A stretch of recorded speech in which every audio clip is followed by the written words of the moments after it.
Okay, good morning, everyone. I'm going to call the meeting to order.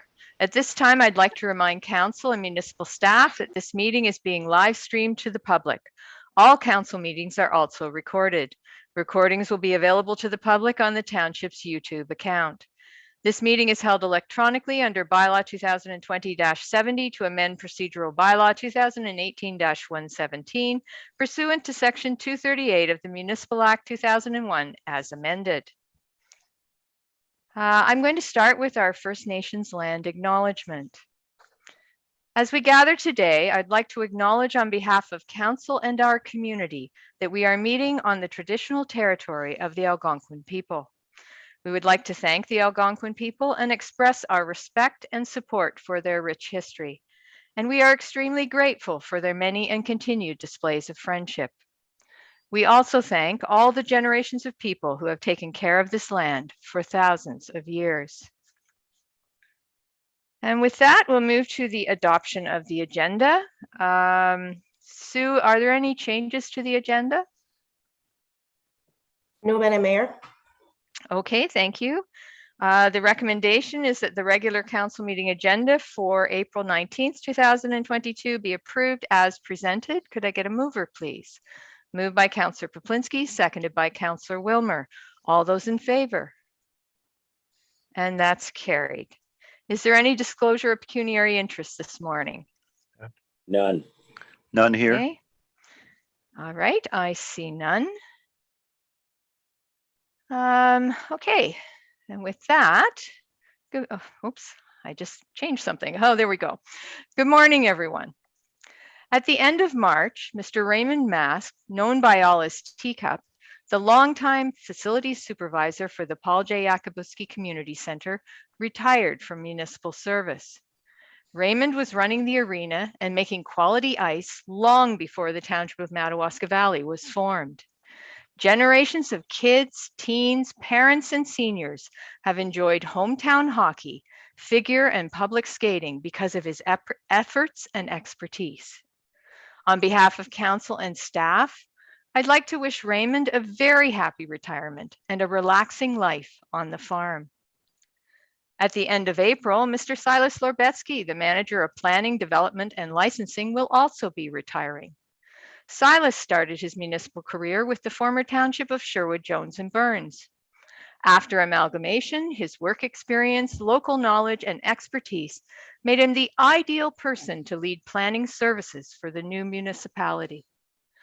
For more than 20 years, he has been assisting councils and residents to navigate the complexities of everything from minor variances and shoreline purchases to site plans, severances, and subdivisions. It's impossible to overstate how valuable his services have been to the growth of this community.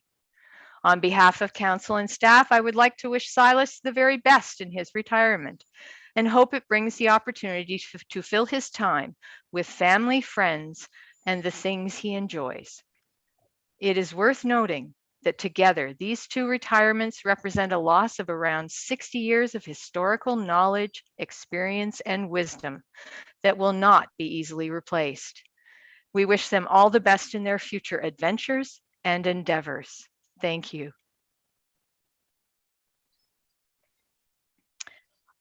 This morning we have a delegation from St. Francis Memorial Hospital and Valley Manor, and they are here to talk to us about a press release that's about to come out and an agreement that's about to be approved by council by bylaw. So I'm not sure who's speaking on behalf of the group. Oh, Julia. Okay, so I will turn it over to you, Julia, and you can inform the public about what we've been doing. Wonderful. Thank you, Mayor Love. And thank you for hosting us this morning. My name is Julia Boudreau, for those of you that I haven't met. I'm the President and CEO of the hospital here in Barry's Bay. Also with me this morning is Tricia Delorier, who is the CEO of Valley Manor. Greg McLeod is here, the COO of the hospital. Tim Sonnenberg is here with us as well. He is the Vice President of Financial Services at the hospital and has been doing a lot of the groundwork along with Robert Howe is here as well, who has been providing his support to both Valley Manor as well as the hospital as we've been pursuing this initiative. So what I thought I'd do this morning is, if it's all right with you, is both Tricia and I thought we'd give a brief update with regard to the Valley Manor redevelopment, as well as the ED redevelopment at the hospital, and then move on to the business at hand. So if it's all right, I'll turn the floor over for a moment to Tricia Delorier. Thank you very much, Julia. Good morning, Mayor Love and Council. I'm very happy to just give a quick update on our Valley Manor redevelopment and demolition. So currently we have completed the demolition of the Sherwood Public School and the demolition of the structure. So far, the above grade demolition of the structure is 100% complete. The demolition of the slab and foundation, 100% complete. The underground storage tank has been completely removed, and that's 100% complete. Demolition, rubble, and debris, they've all been removed, and that's 100% complete and safe. And the area has been backfilled, and grading is 100% complete for that area. So that is a huge step in the progress for the redevelopment. And then currently we're in the process of just working with the Capital Health Branch, the Ministry of Long-Term Care and Infrastructure, Ontario, to move the project along so that we can get the shovel in the ground. As you know, COVID has placed a lot of pressures on construction for many projects, and it is definitely impacting the cost of our project, and the escalation is inevitable. So again, we're working with our local MPPs and the Minister and the Ministry of Health to try to close that gap. It will delay the project some more. This is not the quickest project I've ever worked on, but we're just gonna, oh, sorry, I lost the screen. We'll just keep moving along and plugging ahead, and that's where we're at right now. We're looking forward to the next steps and the partnerships with the hospital and the municipality as we move forward. Thank you very much. Self off mute here. So just, yeah, you think we'd know by now. Just a little update on the emergency department redevelopment at the hospital. We are well underway in the planning phases on this project. As you likely know, there are several stages in a project of this magnitude. And so we are working alongside our partners, primarily at Ontario Health, as well as the Ministry of Health, the Capital Branch, to keep this project moving forward. We are currently awaiting stage 2 of the capital planning approval process, and working in behind the scenes on stage 3, which really is the detailed technical drawings for the building as well as the site. It'll firm up the timelines as well as the costs associated with this project. And just a reminder to everyone that the ED redevelopment will add nearly 6,000 new square feet to the hospital, as well as renovate a further 6,000 square feet of existing space. So we have updated the hospital website with some information about the project, and we will continue to do that as the project moves forward. So maybe what I'll do is move ahead then to the business at hand for today, which is the property acquisition. And we came as a delegation back in December, so I know that Council has some sort of pre-knowledge with regard to this land acquisition, but we have entered into an agreement of purchase and sale with Mr. and Mrs. Shala to sell about 26 acres of their land to the hospital and to Valley Manor. And this really was a unique opportunity for the hospital and Valley Manor because, as you know, we are essentially landlocked on the site where the hospital currently exists and where Valley Manor will be redeveloped. So this really is a wonderful opportunity for us to secure land for a long-term vision for both of our organizations. And we are sincerely grateful to the Shala family for this opportunity. the other exciting thing I think about this project is that we've been working alongside with one another and working alongside with all of you. And this really is in line with the current principles of the ministry in terms of collaborating with our partners, as well as integrating our health services across the continuum of care in the hopes that we will be able to provide improved, better coordinated and integrated care for the residents that we serve. So today, we're coming before you again to ask for signature on the tripartite agreement. We don't have a PowerPoint presentation available. I believe the tripartite agreement begins on page 109 of the package for today. And you'll recall that back in December, with much thanks to all of you, you had agreed to exercise your discretion such that this purchase would be exempt from the subdivision control provisions of the Planning Act. So we have been moving forward in behind the scenes, with much support from your staff, from our legal counsel, your legal counsel, as well as others. And we're marching toward a deadline for the purchase of sale of May 31st. So essentially, what I would maybe ask you to flip to in your package would be page 117 of the tripartite agreement. And what that is essentially the map, if you will, of the property. And in that map, what you'll see is that part one, which is sort of to the left of that map, is the piece of property that will be retained by the Chalas. And then parts 2 and 5 are the pieces that will be sold through this transaction. So essentially, Chalas retain ownership of part 1. And how we foresee this as moving forward is that the hospital and Valley Manor will pay the Chalas, and then parts 2 to 5 of the property will be transferred to the township.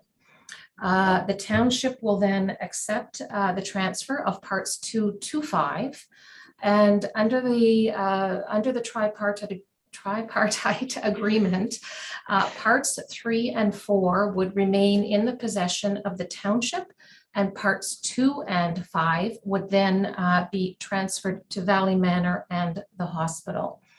So what I thought I might do is stop here and see if there are any questions, both or Tricia and certainly Mr. Howe, as well as Tim, are available as well for answers to any questions that you may have, Mayor Love, or members of the council. Okay, thank you, Julia. Council, did you have any questions for Julia or Tricia on this tripartite agreement? My, that's fun to say. Isn't it? Okay. First thing in the morning, it is not a word you want to be tackling. Okay, I don't see any questions, Julia. I think council is very aware of this process whereby we are actually securing this property, and certainly thanks very much to the Chalas who have left a healthcare legacy to their community through the sale of this property to the Valley Manor and the hospital. It is truly a great gift going forward to have the ability to expand our healthcare hub, and you know, just to be a little more relaxed in the fact that there is some land to do more with, because I do know Valley Manor has done an excellent job of putting the new Valley Manor on a very small footprint for a building that size. So it is nice to know there could potentially be some extra parking or some ability to use that land, even just for the residents to enjoy if they wanted to go for a stroll or just view some land, you know, some of the forests that they're used to. But anyways, I will turn it back to you, Julia. I just wanted to make mention of that council does recognize the important gift, in a sense, that this is from the Chalas to decide to sell a piece of their land in order to secure our healthcare future for Madawaska Valley and the surrounding area. So Julia, I'll turn it back to you. Thank you, Mayor Love. And absolutely, I concur with you. We are so grateful for this opportunity. And I would be remiss if I didn't also thank Silas Larbetsky as well as Dr.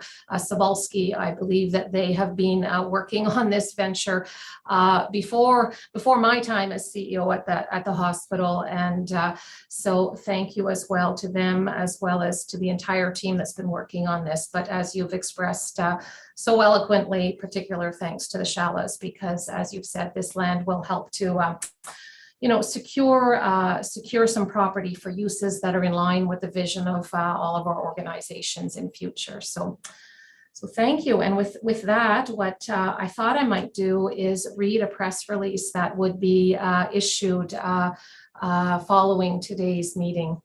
So if you'll bear with me, it's a little lengthy. But I hope it captures everybody's feelings as well as the excitement with regard to this project. So it's entitled Joint Effort Ensures Future Opportunities for SFMH and Valley Manor, Inc. The purchase of a 26-acre parcel of land adjacent to St. Francis Memorial Hospital and the redevelopment site for Valley Manor will protect the property for the future. While there are no plans for it at present, acquiring the land will ensure it is available for uses that will benefit patients, long-term care residents, families, staff, and physicians, noted Julia Boudreau, SFMH CEO. We're very thankful to the Shala family for giving us the chance to make this investment in the future, said Boudreau, adding, it was very important to our organizations and to the community to take advantage of the opportunity when it was available, and collaboration was key. Valley Manor received approval from the Ministry of Health and Long-Term Care to build a new 96-bed facility next to SFMH in line with the healthcare hub vision. Valley Manor and the municipality worked together to secure the old Sherwood Public School property for the future development of Valley Manor. The recent support between the municipality and its healthcare partners is another example of the ongoing collaboration between all parties to ensure excellent healthcare for all, now and into the future, said Tricia Delorier, Valley Manor CEO.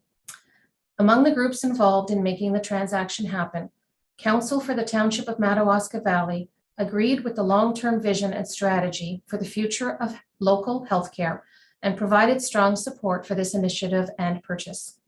The Township of Madawaska Valley is pleased to play a role in this venture and help to secure the future of healthcare services for residents of Barry's Bay and area, said Suzanne Klatt, CAO, Madawaska Valley. In addition to the Shala family, individuals and organizations who were instrumental in completing this initiative include Dr. Joe Sobolski, who brought forward the need for additional land and support, Robert Howe, who provided legal counsel, and the SFMH and Valley Manor boards of directors for their vision of the future of healthcare in Barry's Bay and surrounding areas. Silas Larbetsky, Manager of Planning, Development, and Licensing for the Township, and Tim Sonnenberg, Vice President of Financial Services at SFMH, also played pivotal roles. We would like to thank all the parties involved in making this transaction happen. It would have been quite challenging individually, but working together allowed us to proceed, stated Boudreau. We hope that the community will join in our excitement about the possibilities that this land purchase holds for the future, added Delorier. And then we have our contact information should there be any questions from the public on this initiative. That's wonderful. And I think one of the things that you have highlighted there is Dr. Joe Sobolski's role in this, in that, in a sense, this was initiated by him. It was his brainchild to see that we needed that expansion of property available to our healthcare community. And it's important that we recognize that, you know, someone like Dr. Joe has come up with this thought and then really made it happen. And all kudos to him for recognizing the need, seeing how it could be met, and working with the Shalas, talking to the Shalas, working with the hospital and the Valley Manor and the municipality to get it to be, and it's becoming a reality today, and that's exciting. And then for, as I just mentioned in my mayor's address, for Mr. Larbetsky, who is retiring at the end of the month, this is a very nice jewel in the center of his crown of planning and developing growth for this municipality, because this will see us into the future so nicely. So very excited, and excellent press release, and thank you, Julia. Sue, I did notice you had your hand up. Actually, no, that was just my clapping. Oh, oh, I didn't differentiate between hand up and clapping hand. Oh, there we go. I missed that. But we are really pleased to see this going forward. Members of council, did anyone want to speak to this? Councillor Poplinski. Thank you, Mayor Love. Just a comment and say a great big thank you to all the people involved in this, Julia, with your board, and Trish, and of course other members of the staff at the hospital and the Valley Manor, but Dr. Sabelski, who has played a very pivotal role, and also Bob Howe, who continues to provide a wonderful service to the community, and others. It's just a job well done, and I look forward to seeing the new structure in place and having the property secured for the future. So thank you again, everyone. Mm-hmm. Okay, thank you, Councillor Poplinski. And you just reminded me of Mr. Howe's role as well, which has been important. And I do believe Mr. Howe is also retiring, or just recently retired, and a jewel in his crown as well for getting this done and assisting to get this great project underway. Mr. Howe, did you want to speak to it at all? I just wanted to admit that I'm the person that decided to call this agreement a tripartite agreement and to apologize. It's fine. We just needed practice. We don't often enter into tripartite agreements. And I needed practice too.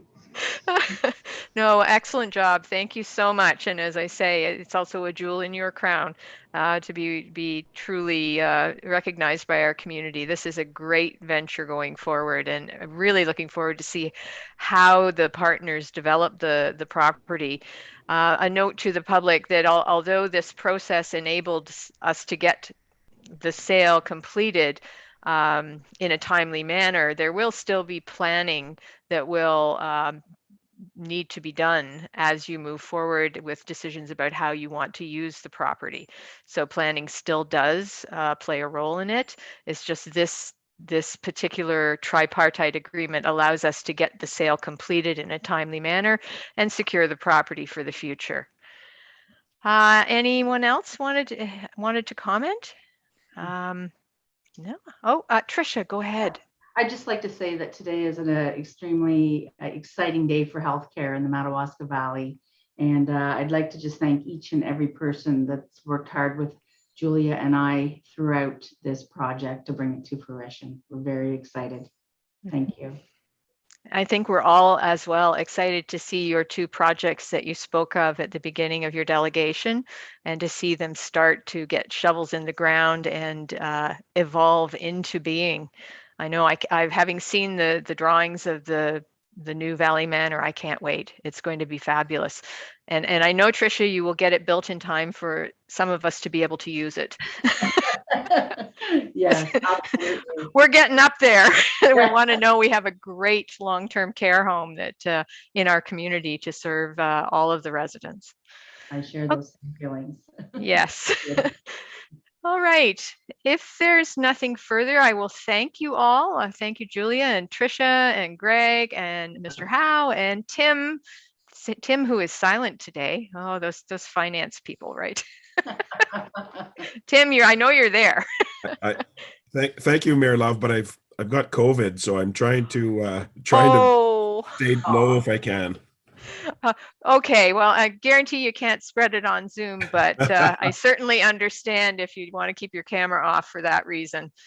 Look after yourself, and we hope you are better soon.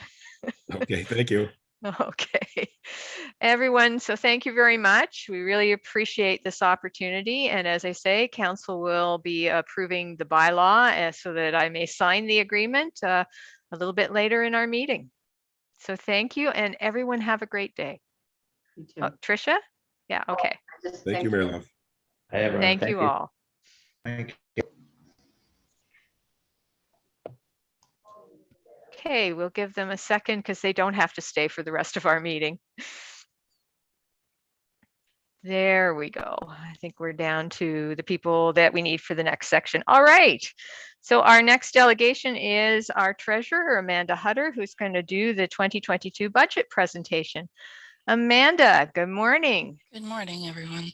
So I'm just going to share my screen here for you, and it's going to kick you all off to the side. Okay. Sharing is caring. It is. It certainly is. Okay, so this is our 2022 budget presentation. So I'll briefly discuss the general operating and capital budgets, the curbside and transfer station budgets, and the water and wastewater service budgets. So our budget process happens in stages. It is a bottom-up budget process that is inclusive of staff members and community organizations within the municipality. However, there have been limitations due to COVID restrictions, so we've had to reach out by email to community groups and different members of the community to have comment within our budget process, but we were able to make it a go again. And hopefully this will be our last difficult year of budget process. The budget process, it's a continuous process. So once one fiscal year budget is completed, the next begins. So as staff need to continuously be mindful of financial constraints, but continue to offer similar levels of service year after year. So as meetings take place, opportunities may arise for financial savings or needs for departments may become present.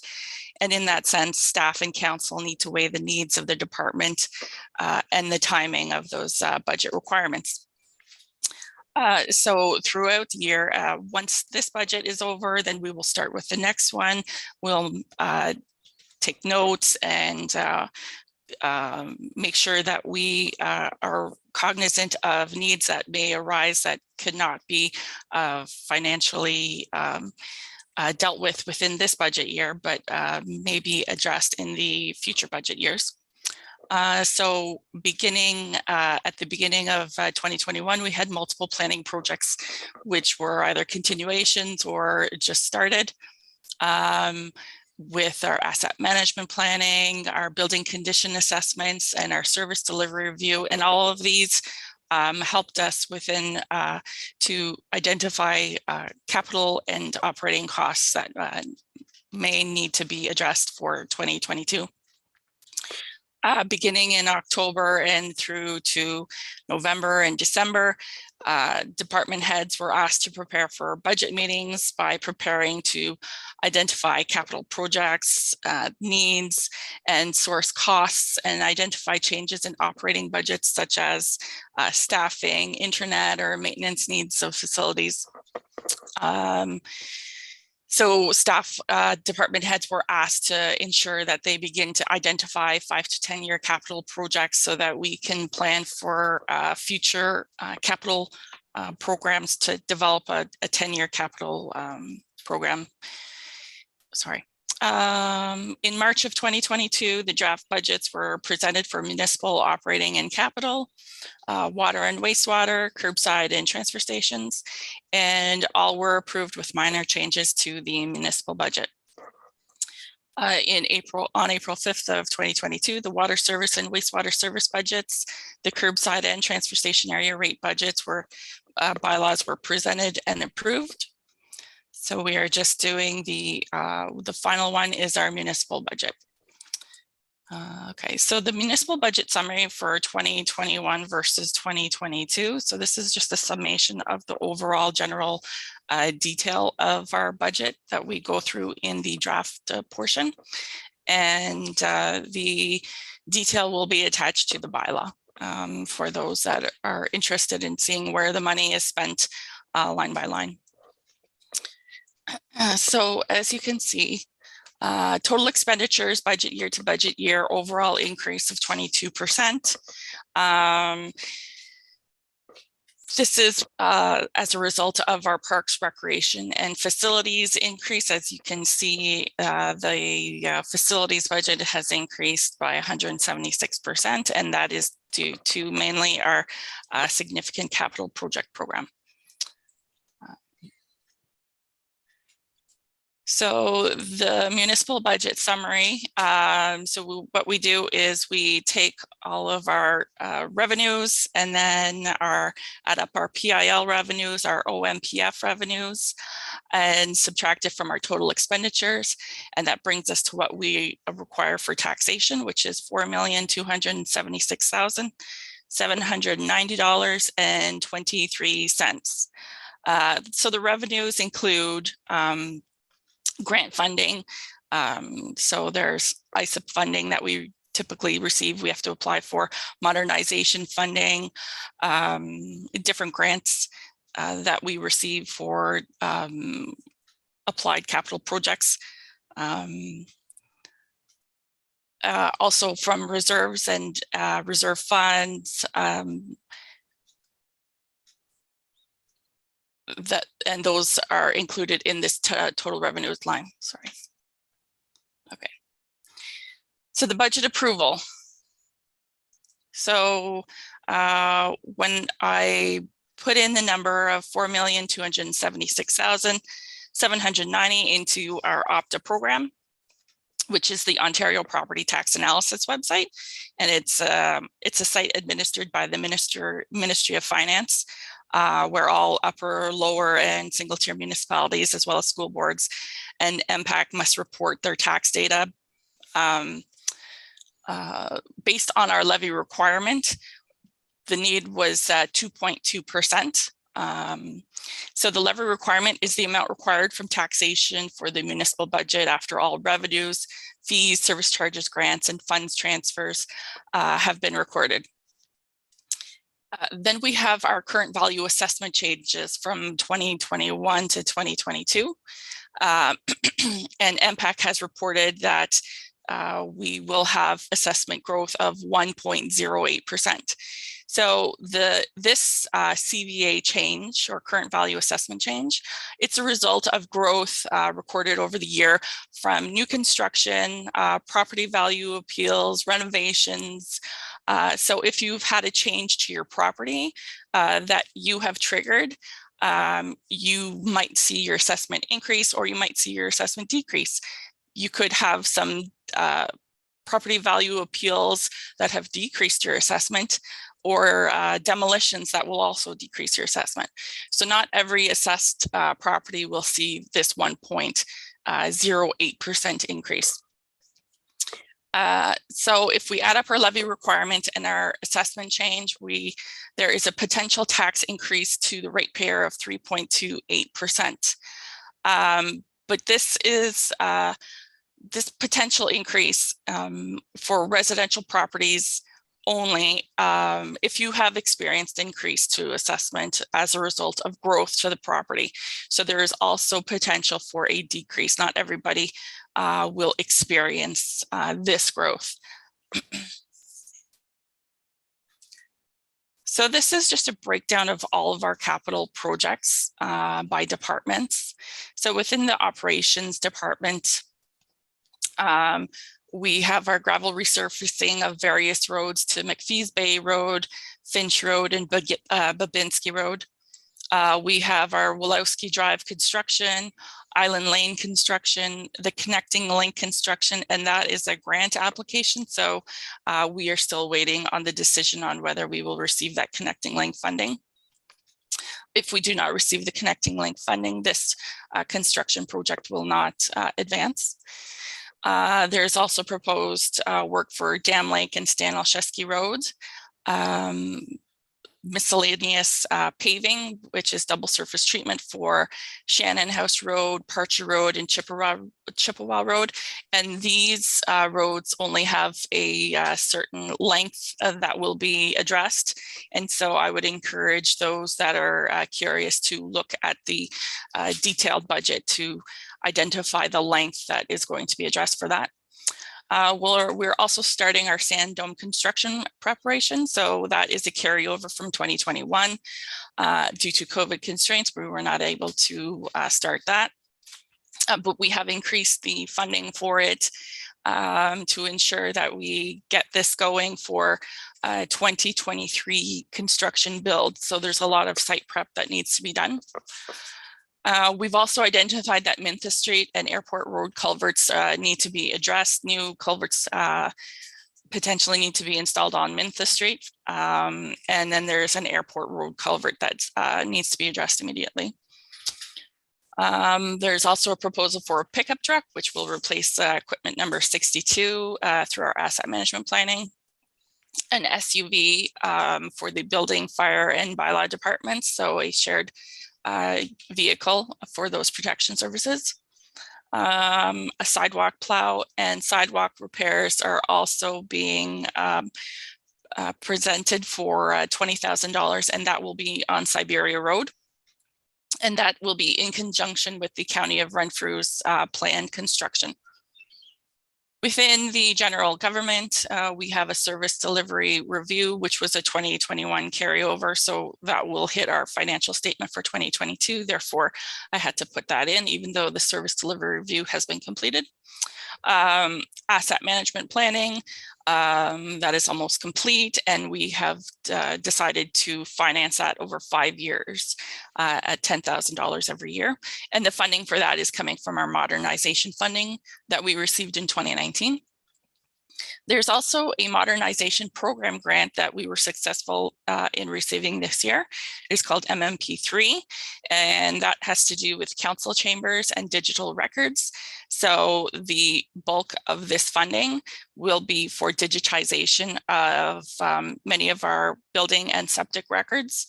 And then there's $12,000 for council chambers to do some renovations on all council chambers to make it more conducive for electronic meetings. We recently applied for funding for the office furnace replacement, HVAC and hot water. We were not successful. And so recently council did make the decision to draw from reserve $60,000 to replace this. And these items were identified in our building condition assessments. There's also a development charges study that will be continuing this year. CGIS mapping and an energy management plan will need to be completed this year. The main capital project for facilities is the Paul J. Yakubuski Community Center ice surface replacement, and that will be $1,800,000. That is the construction and the project management costs. And then an LED sign to replace the rotating sign outside the facility. We've also been looking to get for the Bark Lake waste disposal site a used replacement truck. And that has been in the works since 2021, but it has been difficult to source one. The CO hall, we are looking at the AC unit, stairs, and lighting, and those are items that have been identified within the building condition assessment. We have the CO rink building, fans and heater. The railway station siding and accessibility repairs for $135,000. Again, building condition assessment had identified those to be in poor condition. The Lakeshore tennis surface repairs of $3,000, and that is a 2021 carryover. Library building repairs, so those are capital items that were again identified in our building condition assessment. A Lakeshore Park master design or layout plan, $40,000. That is a new proposal for this year, and we're looking forward to have a plan to help us identify how to best proceed, what the Lakeshore Park can look like. There's a lot of potential there, and this will help us to lay everything out and make sure everything works for that area. There are drainage issues that need to be addressed. And so we don't want to just spend money and put things just anywhere. We want to make sure when we spend the money, it will stay. We do have finger docks refurbishment for $80,000, and that will be a project in-house through the staff that we have in the Parks Department. And then we have 40,000 identified for various parks maintenance and upgrades, and a work plan is being developed through Facilities and Parks. For the fire department, we've identified that the South Hall roof of the tanker bay needs to be replaced. A pickup truck was identified and it has been purchased as a need for protection services, bylaw, animal control, and fire department. The Fire North Hall generator, this 7,000 is just carryover from 2021. That will be required to be purchased. And then bunker suits is just rotational stock that needs to be replaced for $5,300.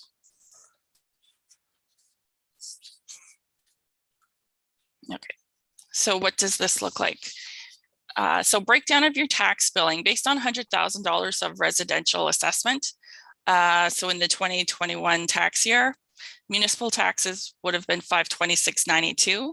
So for the 2022 tax year, we are proposing a municipal taxes of $538.51 based on 100,000 of residential assessment. All said and done with county taxes and education taxes, the total property taxes would be $1,073.13. The overall tax rate for the 2022 fiscal year will be increasing by 2.2% compared to 2021 assessment. As per MPAC, the median household assessment is $155,000 within our community. So with this, the overall total tax rate for 2022 would be approximately $1,671.19. Oops. The curbside pickup area rate. So this rate applies only to all residential, commercial, institutional, industrial units located in the former village of Barry's Bay and outlying areas that receive this service. So the 2022 curbside area rate will remain unchanged from 2021. There will not be any increase.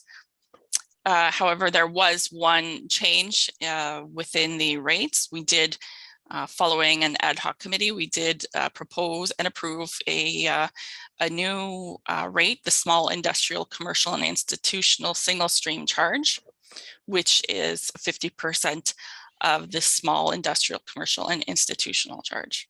So this is for a very small portion of businesses that only produce a single stream. So the total curbside reserves are at $199,973.36. And there was a drawdown of $225 for a new truck to replace Unit 67. That truck was in the budget for 2021, but we have been having difficulty sourcing this unit. It's very specific with the needs of what is required for curbside pickup. And so they have been experiencing difficulty, and hopefully once things start opening up again, we'll be more successful this year. The transfer station area rate applies only to property assessments in the former townships of Radcliffe, Sherwood, Jones, and Burns, who do not receive curbside pickup. So the 2022 transfer station rates will increase 1% from 2021. So the 2021 rate was $38.38, and for residential, the 2022 rate will be $38.76. And these rates appear on your final tax bill in September. It's a one-time charge. Total transfer station reserves are at $249,903.18, with a drawdown of $82,000 from equipment replacement for Unit 67 replacement. So we drew from reserves of the transfer station and from curbside pickup reserves to come up with the funds to replace Unit 67. We also will be seeing new site bins at the Wilno transfer station. and an electric start generator for the Cumbermere transfer station.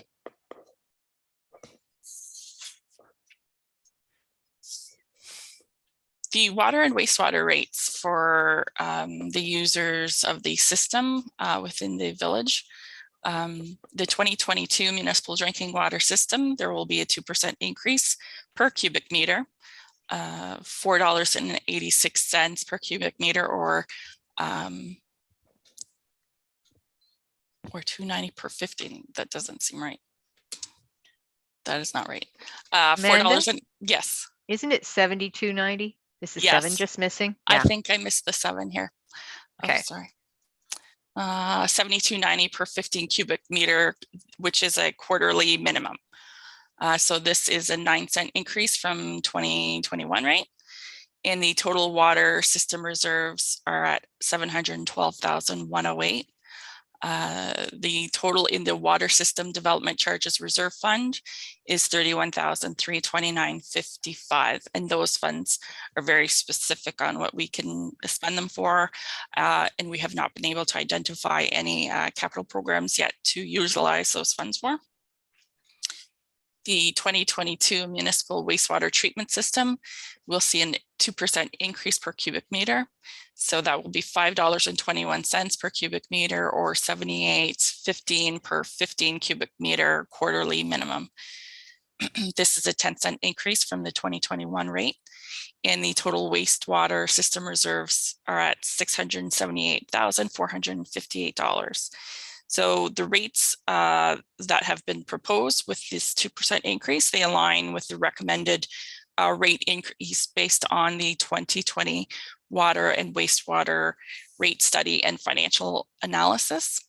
And this can be found on the township website, madawaskavalley.ca, for those interested in looking at that study. All right.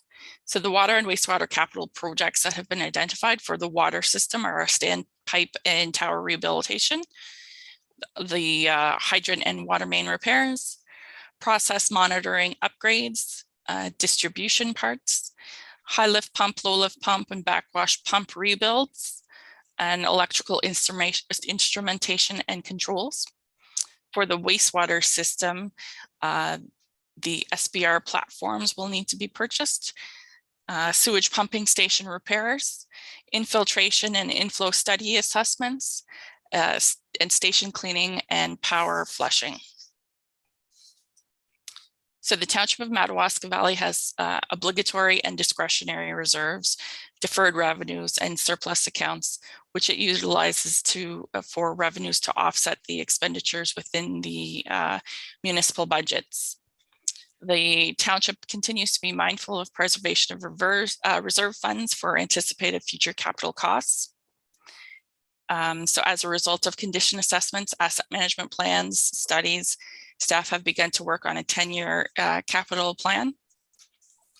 The overall withdrawal was $2,745,687, and an addition of $895,077 into our reserves, leaving us a balance in our reserves of $4,704,977.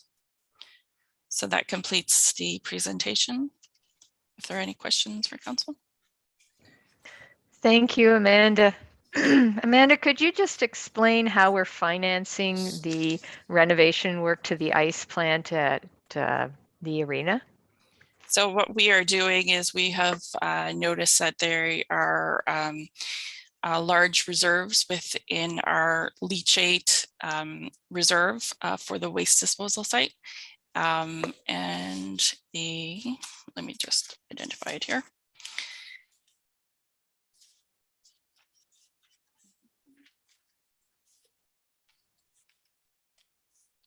Where's my numbers?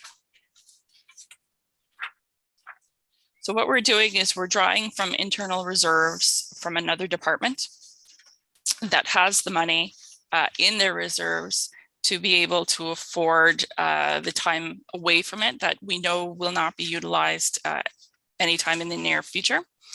And then what we will be doing is applying that money back for the next 10 years rather than going out to do some capital financing at interest rates.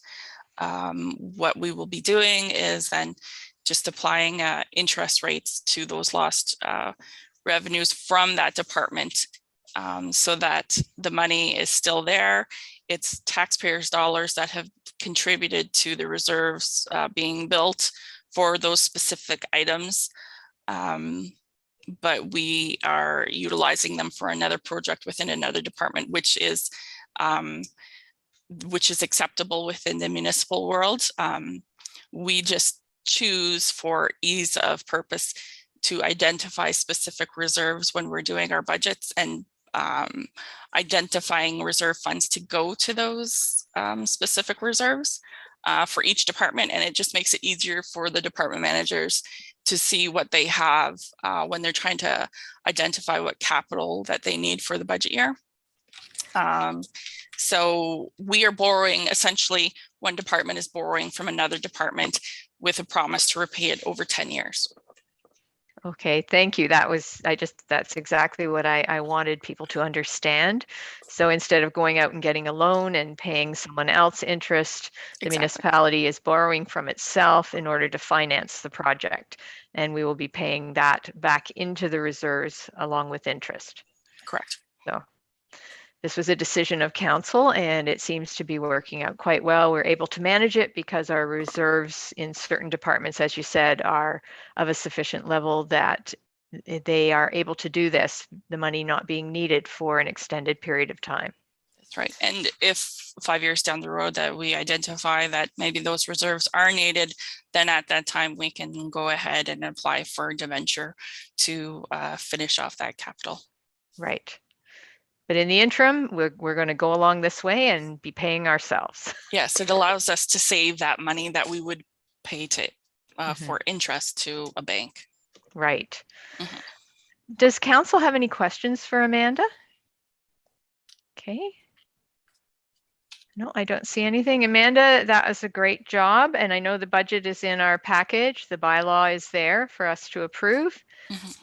Really appreciate all the work that staff has put into this and that you have put into it to provide us with a budget that for the average property owner, existing property owner, the increase is 2.2%. when inflation was significantly higher last year. So staff did sharpen their pencils and look for ways to find efficiencies. And some of our efficiencies are actually working out, and that's very nice to see. Yeah, I mean, I don't know. I'm really pleased with this budget. I think it was an excellent job by all, and an excellent job by our treasurer to pull it all together. So thank you very much, Amanda. I do think, it is a significant draw from reserves, but looking at the studies and the plans that we commissioned to see what our facilities and what our capital assets are at, I think it warrants the need for the draws from the reserves to address the needs of those facilities, so that then we can start planning for the future and fix what needs to be fixed, and then start saving back up again, which is what should be done. Really, you save up for your big projects, for your long-term projects, you spend the money, and then you start saving again. So exactly, just like any homeowner would do. Save up to do something, do it, and then continue to save for the next time you have to do it. So no, fantastic, absolutely. Anything further from council? Okay. Great. Well, thank you very much, Amanda. We appreciate the presentation on the budget. Thank you. Okay, that gets us to the end of our delegations. So we will move into confirmation of the minutes. The first set of minutes is the public meeting minutes of April 5th, 2022. Just one comment I wanted to make on this set of minutes. I notice on page 9 under questions discussion by council that it says Councillor Poplinski noted that he supported the application. And yes, he did. Absolutely, that did happen. However, by putting that in, it seems to someone reading them, it sounds like, well, Councillor Poplinski supported it, but no one else seems to have. And I'm wondering if instead of having that comment in there, we could leave that out and just proceed with, there was a question asked, the question was answered, because all of council did support this application. And if we're going to start to note who says they support it, then we're all going to be feeling it incumbent upon us to say we supported it in order to be noted in the minutes if it was something that we supported. But that actual support comes later in a council meeting through the vote on the bylaw. So I'm just asking council, it seems a bit more than is needed. It's more like a comment than a question or